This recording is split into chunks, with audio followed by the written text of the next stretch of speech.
Jason Blaha here. Thought I would do a quick cardio session. I don't think I want to run a really long one. Ran the first few minutes in Facebook, and I thought I'd hop over to here since the algorithm's still down there, pretty slow, not getting anyone commenting. But in here, we tend to get people. So get in the flow of this, and yeah. Wish I could change the settings a little bit more on the mobile app for this. I don't have nearly as much control as I do at the desktop. So just kind of at the mercy of their default settings. But I got the 50 pounds on, got my Rogue weight vests. Had a pretty good bench session today. I just did a normal close grip and then did a bunch of chain work and dips and triceps. The vlog will be up here later. But definitely finding where my weak links are in the close grip benching. So it's going to take me a bit to get it back to where it was a few years ago when I switched over to wide.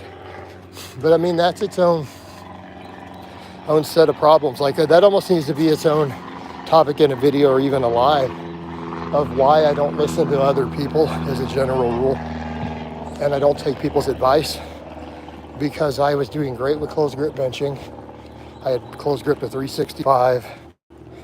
And then I got more and more into looking at guys like J.M. Blakely, and, you assume that because he's smart, he's earned a PhD, he's reasonably intelligent, he's got a great track record as a power lifter and bencher, saying we need to bench really, really wide. And ultimately, it ruined my range of motion in my shoulders, instead of sticking with what I knew worked for a decade, right?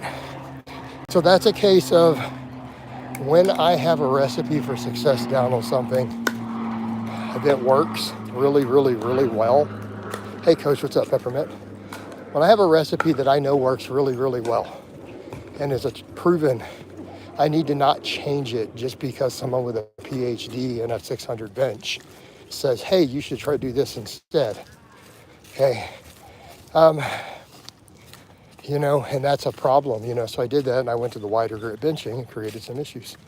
Appreciate it, man. Appreciate the comment and the like, Peppermint. So another reason of why people are like, you don't listen to other people. I'm like, yeah, because look what happens when I do. And that's someone with the credentials, and their advice still ended up being bad. And he didn't give it to me directly, but I watched his videos, listened to his logic behind it, and said, it makes sense, I'm gonna work up the wide grip. And then again, I lost range of motion in my shoulders, I have inflamed AC joints, and I still never got stronger, right? My best wide grip only matched my best close grip, and it moved slower. It was grindier, it was uglier. After 2 years of pushing wide grip. So, here I am. So yeah, that's why I'm rotating back to what I did for a decade straight with great success. What's going on, Lacey? Hey, could all you guys click like, please? If we have we have more people commenting than we have likes, it's a problem. So toss a brother some likes. I will do the sexy voice if I have to. That's what gets me the most likes.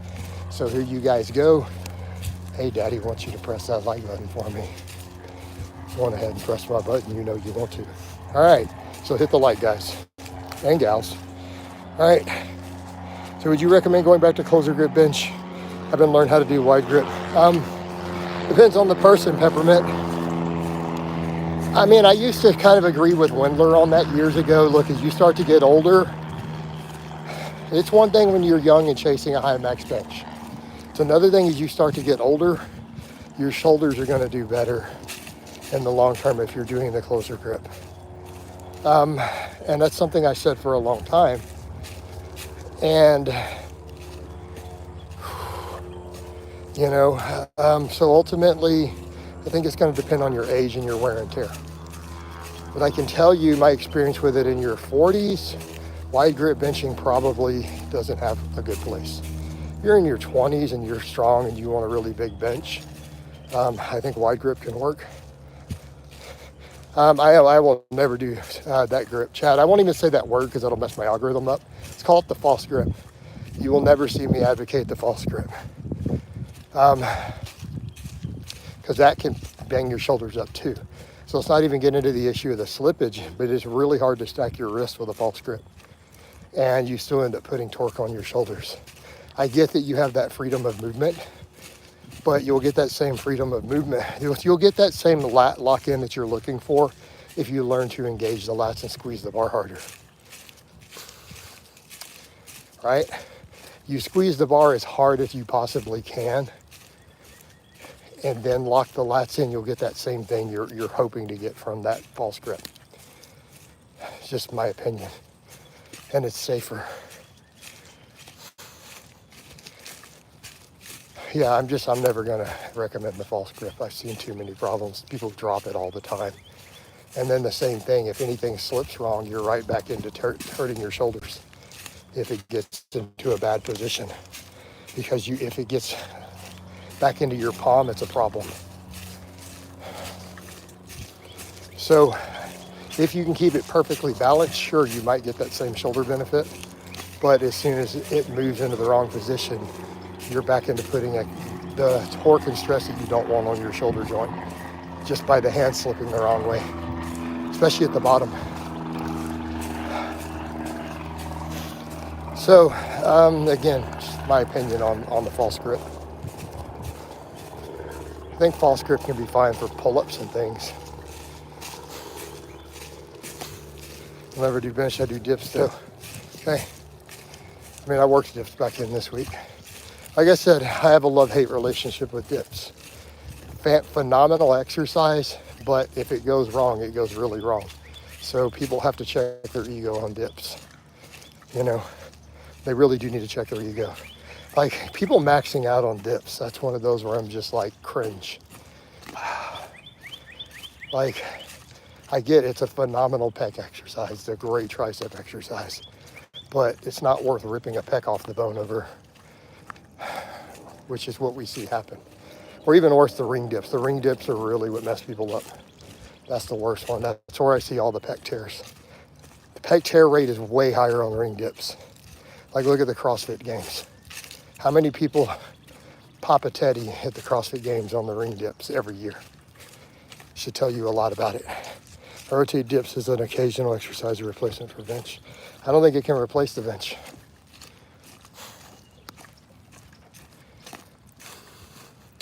Because of what I just said, you don't want to be maxing on dips. I get it if it's your sport, but you also got to question, do you really want to do a sport that has such a high rate of ripping a pec off the bone? No bone crusher, because you're not going to get the same you're not going to get the same force production from doing the truly heavy work with the singles you can do on a bench bone crusher, so it can't replace it. Right? Bench is great for maximizing strength production.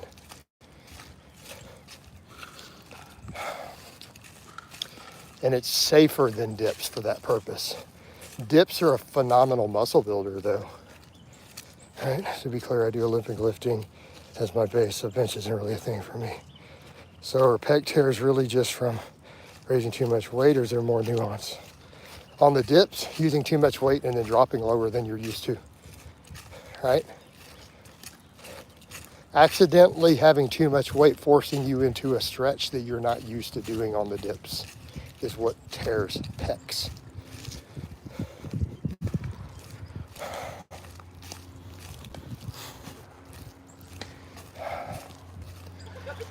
Right? Now the ring dips because of the instability and then tearing a pec. When those rings go wrong and you get pulled into a bad position, pop. Sami Kono uses bench press to improve his standing press. Yeah, that's what I was going to say. Lacey, I might disagree there. Improving pressing strength in general. Right? But we're coming back over to, for me, I'm telling people to be as strong as possible and to be jacked. You know, I don't like people leaving stuff off the table. I've kind of come around full circle with always, look, we should all be sexy as hell. We should all be strong as hell. And we should be fit, right? I mean, we're gonna go to the gym and do this stuff. We're gonna train. We might as well get all of it. And so we come to something like the big three, squat, bench, and deadlift. They're phenomenal tools for maximizing strength. All right. So again, just my take on it when I'm talking about people being, somewhat well-rounded. Like, again, that's kind of a mindset I've evolved to more and more. Like, I don't think that we need to focus, unless you're trying to be number one in the world, there's no reason to say, well, I don't want all of these things. Who would not want to be, exactly. And I would say the same thing, who would want to be strong? Like, why wouldn't you want to be in the top 1% of lifters in terms of what you can lift? Why wouldn't you want to look phenomenal with your clothes off? Like, why wouldn't you want to be fit and have good conditioning?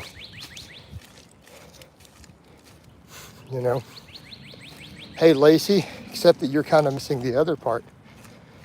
I'm going to go the other direction and say being jacked is a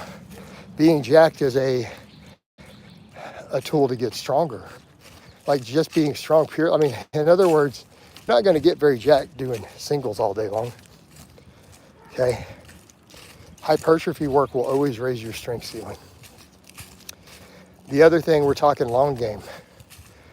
Your truly heavy work can only comprise a small amount of your training the longer you lift. As you get stronger and you gain muscle and you do all these things, you're not going to be able to come in and lift heavy for 50%, like really low reps. You're not going to be able to do it. It's going to tear you apart. And the older you get, the more so this becomes true. Like, I see guys in their 20s or early 30s do certain things, and they're like, no, you're wrong. And then they get 37, 38, 40, and they're broke. And they're like, sorry, you were right, coach. I should have listened. You can bodybuild your way to more PRs. You still have to lift heavy. But Darth, I mean, look at how they treated it at, say, at Westside. How much of their training was truly heavy? 5 to 10%.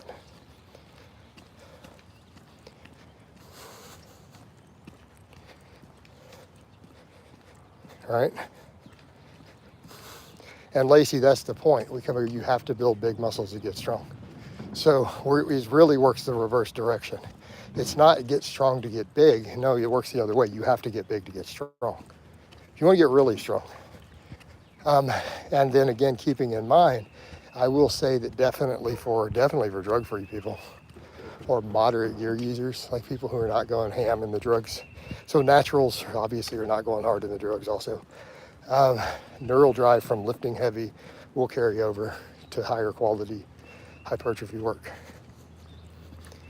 And I've seen Chris Thibodeau, my friend Chris, has talked about that quite a bit too. There's definitely something to be said for neural drive over the long term, improving hypertrophy. But it's not the heavy work that's giving you all the muscle. It's the heavy work making you more efficient at the rep work that's building the muscle.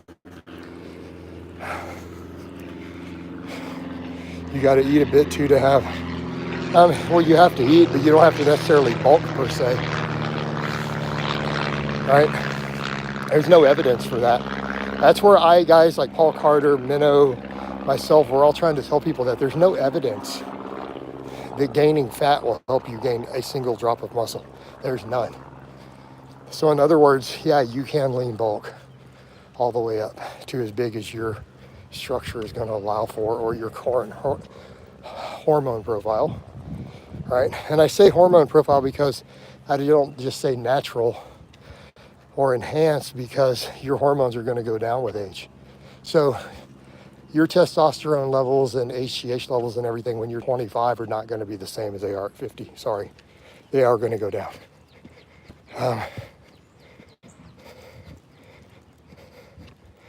Hey, Huge.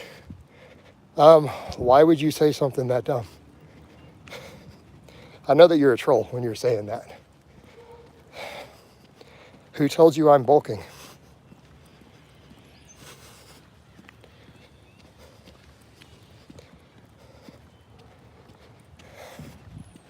I have never said or implied any such thing. So, In fact, when I tell you not to do something and then you accuse me of doing it, it makes me think you're a fucking idiot. Okay, so I said that as nicely as I possibly could. So, no, you saw me change some of my fat to carbs, and therefore I gained water, and now I've rotated them back down. Some of the water will start trimming back off. I didn't increase calories. Like, I don't really adjust my calories hardly at all. Like, I've fluctuated 20 pounds over a couple years, pretty much in the same calorie range. I'm not like adding calories in. Best accessories. I can't read the screen in this sunlight. I just see a straight black screen right now. Like, literally my whole screen is black. Let me see if I can find some shade. Best accessories for fighters. There are no best accessories for fighters. Gordon, we've covered this. I've already told you, let's do a consultation. You're asking what's the best accessories for any sport? I don't know, get stronger. And fighters is an enormously broad category. So, do you think a boxer has the same performance needs as a wrestler? Okay. I mean, you have to be in a surplus to gain. Hey, Lacey, that's not actually true. To gain weight or to gain muscle? No, that's been completely debunked. And I agree with Paul Carter on that too. No, there is zero evidence that you need a calorie surplus to gain muscle, unless you're really lean. Like if you're 8% body fat, okay, yeah.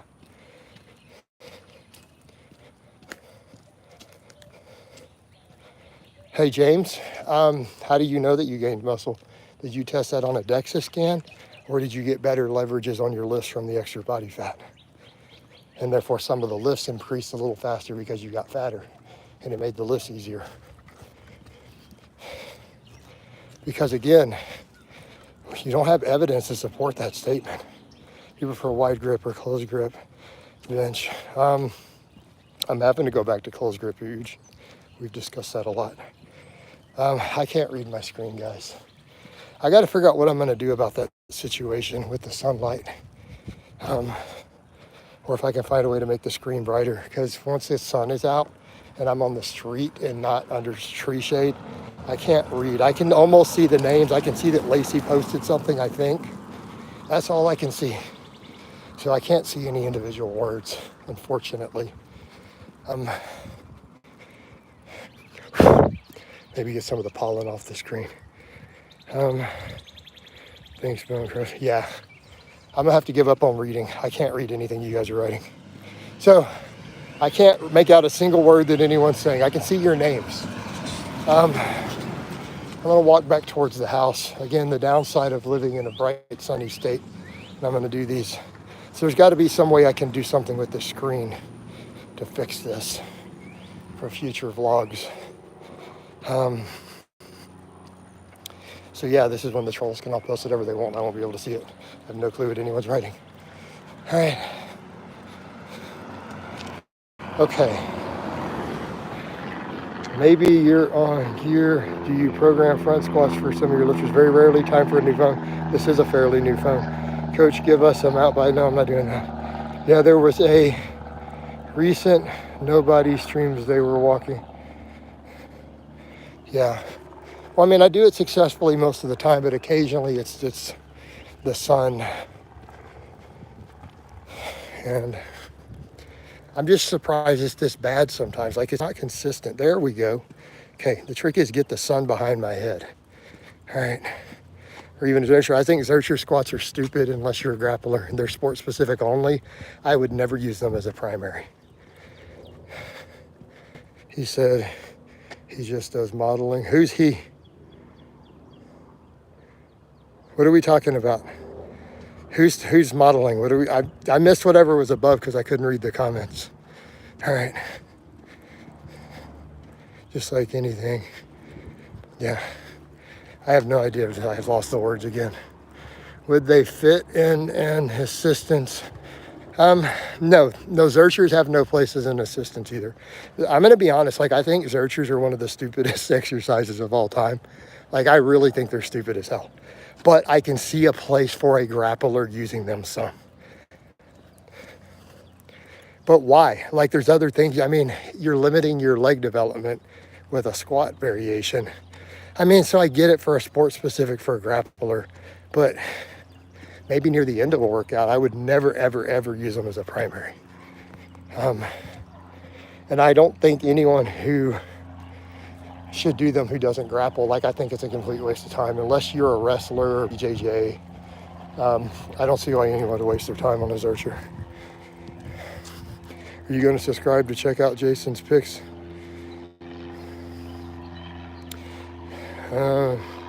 I've never had.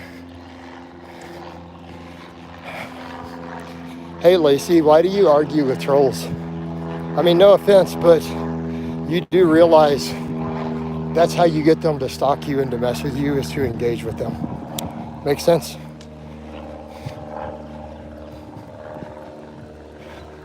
Just a pro tip for you in life, talking to a troll is a good way for them to stalk you for the next 17 years. If you ignore them, they tend to not do that. Because once you talk to one, they attach to you and think that you're really special to them.